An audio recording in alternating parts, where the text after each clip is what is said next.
Pendant plusieurs mois, entre 2018 et 2021, la France a cru faire face à un prédateur invisible. Une ombre insaisissable qui hantait les campagnes, s'attaquant à l'un des animaux les plus emblématiques du pays, le cheval. Dans des prés, des haras et des centres équestres, des chevaux sont retrouvés blessés, parfois morts. Les blessures sont étranges, précises, et semblent, à première vue, impossibles à expliquer. Très vite, un mot s'impose partout, un mot qui glace le sang: mutilation. L'affaire explose. Les témoignages se multiplient, d'abord de manière isolée, puis en une vague qui submerge le pays. Les réseaux sociaux s'embrasent. Chaque nouvelle publication, chaque photo partagée, chaque récit d'une nuit d'angoisse alimente une peur grandissante. D'un département à l'autre, la psychose gagne les propriétaires, les cavaliers, les éleveurs. Qui est derrière ces actes? Un individu? Un groupe? Et pourquoi? La chronologie des faits dessine une carte de la peur. Les premiers cas médiatisés émergent dès 2018, mais c'est durant l'été 2020 que le phénomène atteint son paroxysme. De la Normandie à la Côte d'Azur, en passant par le Jura ou la région parisienne, les signalements se comptent par centaines. Les modes opératoires rapportés semblent se répéter avec une troublante régularité. Une oreille coupée, des lacérations sur les flancs, des blessures aux organes génitaux. Des actes d'une cruauté qui dépasse l'entendement. Face à l'horreur, la communauté équestre s'organise. La peur, viscérale, devient le quotidien de milliers de personnes. Certains organisent des rondes de nuit, patrouillant leur propre terre et celle de leurs voisins, armés de lampes torches et de téléphones, guettant le moindre bruit suspect dans l'obscurité. D'autres installent des caméras de surveillance, renforcent les clôtures avec du fil barbelé, changeant les cadenas. Des propriétaires épuisés par l'anxiété vont jusqu'à dormir dans leur voiture, ou même à côté des boxes, pour veiller sur leurs animaux. Chaque craquement, chaque hennissement dans la nuit devient une source d'alerte. La campagne française, autrefois synonyme de quiétude, est devenue un territoire de méfiance.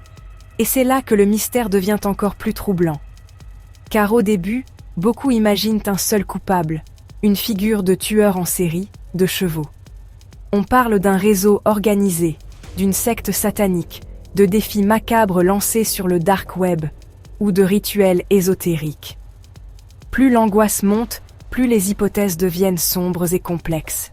Chaque nouveau signalement, relayé à la vitesse de la lumière, semble confirmer qu'une menace unique et coordonnée rôde, quelque part, dans la campagne française. Les autorités prennent l'affaire très au sérieux. La gendarmerie nationale déploie des moyens importants. L'Office central de lutte contre les atteintes à l'environnement et à la santé publique est mobilisé. Des centaines d'enquêteurs sont sur le terrain, des hélicoptères survolent les zones à risque, des experts en analyse comportementale dressent des profils. Chaque indice est analysé, chaque piste explorée. Mais quand les enquêtes avancent, le récit monolithique commence à se fissurer. Sur plus de 500 signalements recensés par les autorités, une grande partie, après examen par des vétérinaires et des enquêteurs, ne permet pas de confirmer l'intervention humaine.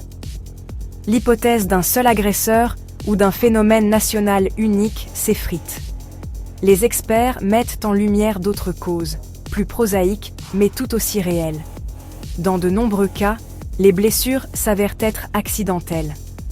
Un cheval qui se blesse sur une clôture mal entretenue, un morceau de tôle abandonné dans un pré, ou même sur la branche acérée d'un arbre. Des lacérations peuvent aussi survenir lors de jeux ou de bagarres entre congénères. Enfin, des expertises ont montré que certaines mutilations, notamment au niveau des oreilles, pouvaient être l'œuvre post-mortem de charognards, comme des renards ou des blaireaux, attirés par une carcasse. Des explications rationnelles, mais difficiles à entendre pour des propriétaires sous le choc. Restent les cas où l'intervention humaine est avérée ou fortement suspectée.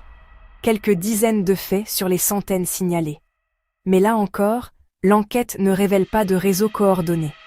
Il s'agit le plus souvent d'actes isolés, commis par des individus aux motivations diverses et souvent obscures. vengeance personnelle, troubles psychiatriques, cruauté gratuite. Plusieurs interpellations ont lieu, mais aucune ne permet de remonter à une organisation criminelle d'envergure. Le grand prédateur national n'existe pas. Il est une construction, un agrégat de faits divers, d'accidents et d'actes malveillants isolés. Alors pourquoi cette affaire a-t-elle autant marqué les esprits? Pourquoi un pays entier a-t-il succombé à cette psychose? Parce qu'elle réunissait tous les ingrédients d'une peur moderne. D'abord, des images choquantes, même si souvent sorties de leur contexte, qui activent une réaction émotionnelle immédiate. Ensuite, un animal qui fascine, le cheval, symbole de noblesse, de liberté et de pureté, dont l'agression est perçue comme une profanation. S'ajoute à cela une menace diffuse, sans visage, la plus anxiogène qui soit. Et enfin, le catalyseur. Des algorithmes de réseaux sociaux conçus pour amplifier l'émotion, où les rumeurs circulent infiniment plus vite que les vérifications factuelles des enquêteurs ou des journalistes. La peur est devenue virale. Ce qui rend cette histoire si fascinante, ce n'est pas seulement ce qui est arrivé à certains chevaux, aussi tragique que cela soit. C'est aussi la manière dont une société a projeté ses angoisses collectives sur une série de faits réels, mais confus et fragmentés. L'affaire des chevaux mutilés est devenue un miroir de nos peurs contemporaines. La peur de la violence gratuite, la méfiance envers l'autre et le sentiment d'impuissance face à un monde perçu comme de plus en plus chaotique. Au fond, la vraie question qui demeure n'est pas seulement « qui a fait ça ?». Elle est peut-être plus profonde. Dans cette affaire, qu'est-ce qui relevait du crime?